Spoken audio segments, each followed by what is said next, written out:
Hi guys, and welcome back to another weekly vlog. I'm sorry if you hear the washer going. I'm trying to get some clothes cleaned. Today is the 22nd of November. I'm going to insert footage after this clip of Ollie dancing last night. We went to my mother's. My sister has Just Dance for the Nintendo Switch, and the baby fell in love. So she played and danced on it. But it is, like I said, the 22nd of November. And if you've been around here for a little while, tomorrow is my birthday. Yeah, it's weird to think I'm finishing out the 28th year of my life and going into the 29th. I saw that on TikTok. So when they tell you, oh, I hope however old you're turning, it's going to be a great year, you get to tell them, no, I just finished my 28th year. I'm going into my 29th. Because Ollie's won, because she's been through 1 year of life. She's on her second year. Wild. But, yeah. So there's that. I am currently listening to Four Winds by Kristen Hanna. And I'm listening to Four Winds by Kristen Hanna, and I'm reading. Find Four Winds by Kristen Hanna. Siri picked up. I'm listening to that, and I'm physically reading Into the Drowning Deep. I'm about almost 200 pages through Into the Drowning Deep. Like, I'm so fucking close to 200. It's so good. It reads like a good horror movie, and I'm obsessed. Yes, baby. My little sister is here. That's why you hear Ollie saying, hey, Aunt Yaya, come here. Aunt Yaya is there asleep. We are not feeling well today, but it's all good. Can you say hi? So yeah, that's all we're doing. I am currently on vacation this week. So it's 9 o'clock in the morning. I'm frying sausage. I got biscuits going. We've had strawberry milk. Your cup? Okay. Please? I actually don't even know where our strawberry milk went because now she wants her cup again. But yeah, that's what's going on now. I just thought I would update y'all. You say bye-bye? No, just bye. You say bye-bye? No. She's going to stare at herself. So we're going to get off here. I'm going to finish making breakfast and cuddle in this little one. Bye, guys.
give you all a little bit of a reading update. As everything from November through the first part of December, I really have not picked up the camera to talk to it lately.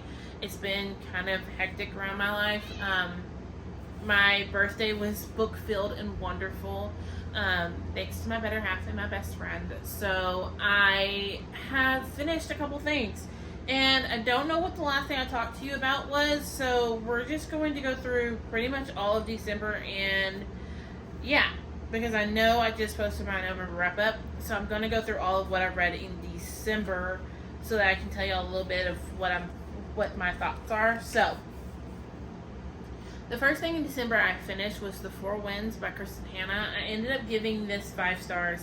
I loved it. It's very much out of my comfort zone.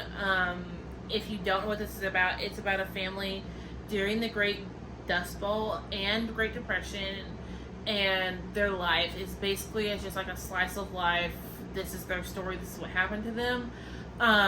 It was really, really good. I absolutely enjoyed it. I will give my full thoughts in my wrap up for December, but I highly recommend. If you don't like historical fiction, I think you still will like this one because I don't do historical fiction and absolutely loved it.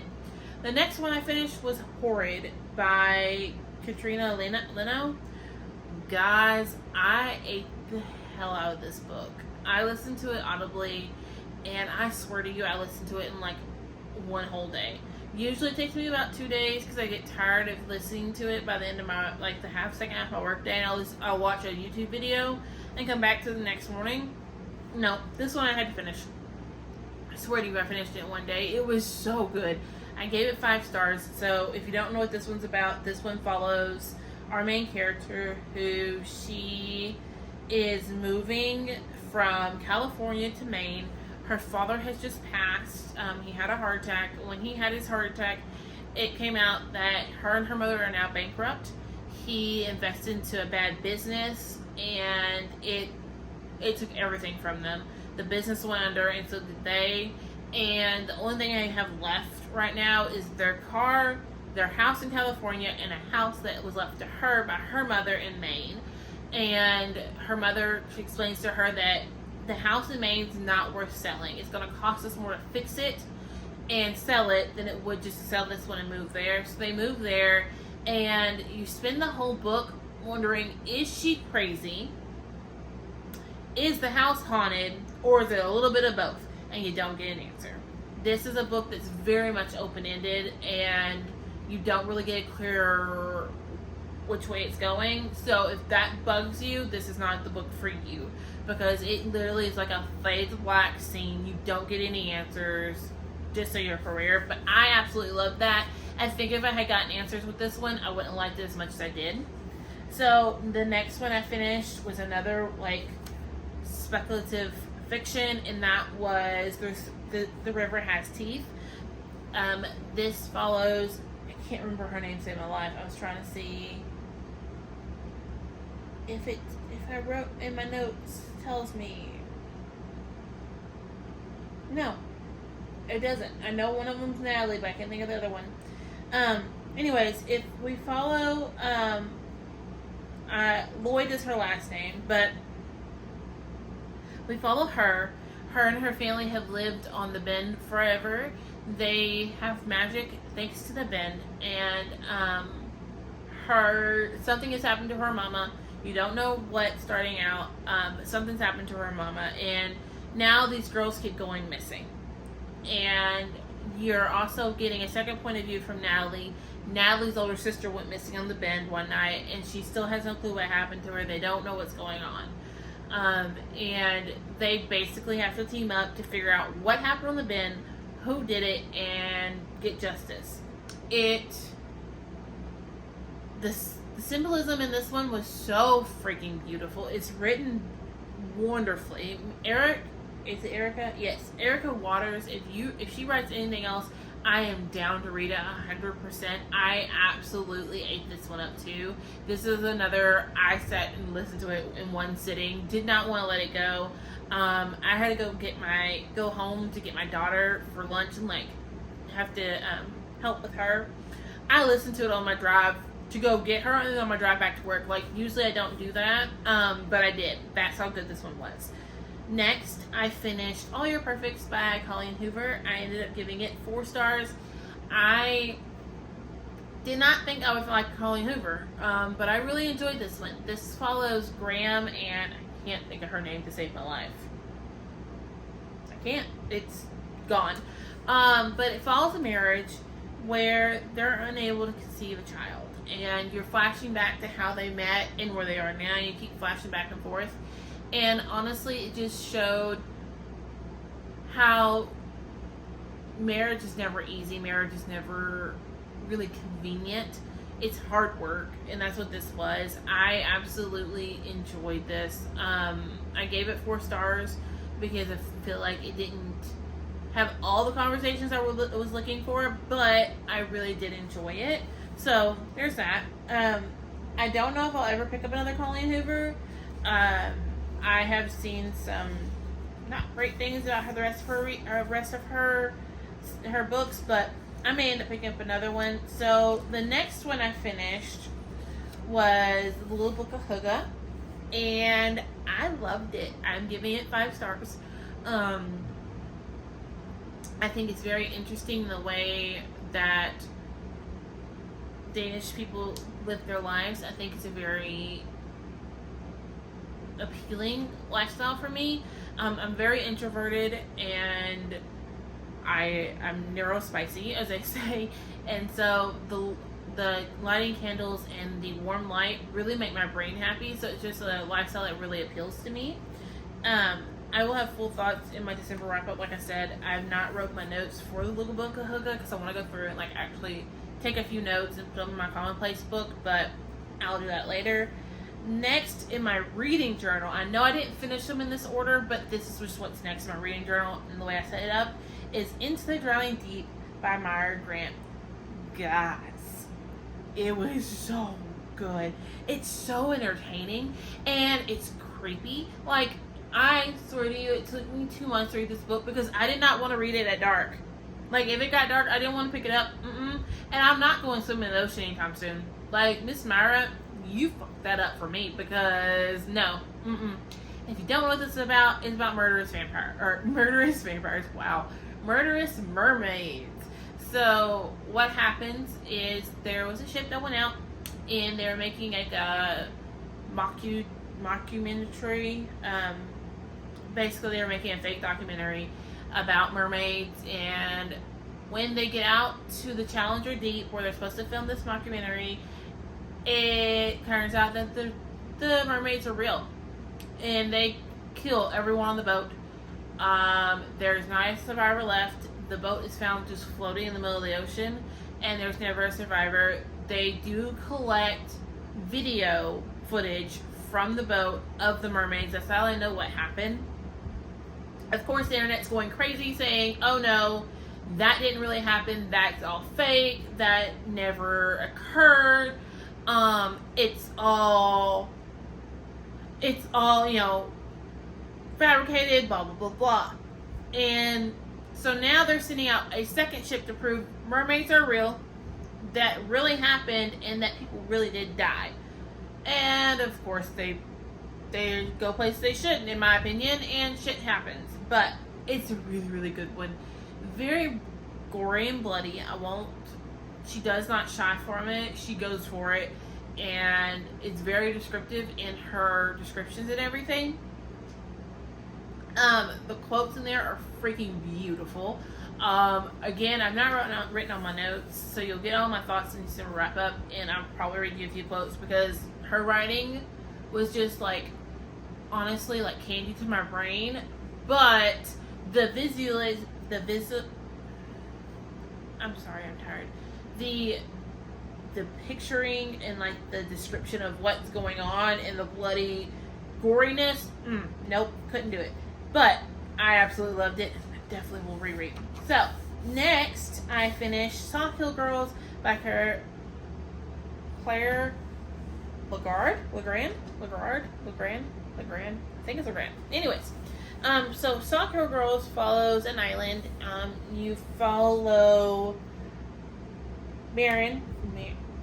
Marion. Yes, Marion first. And her father just recently passed. Her mother and her sister seem to be loose cannons. And they're going to Sawkill to be a rich lady's maids. Basically, her mom's found him a job living on the property, being the live-in maids. And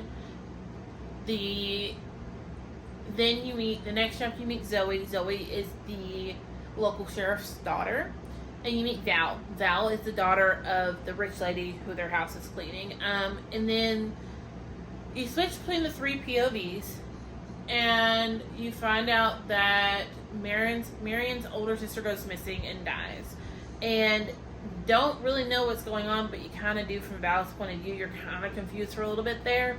I gave it 5 stars. I honestly truly enjoyed it.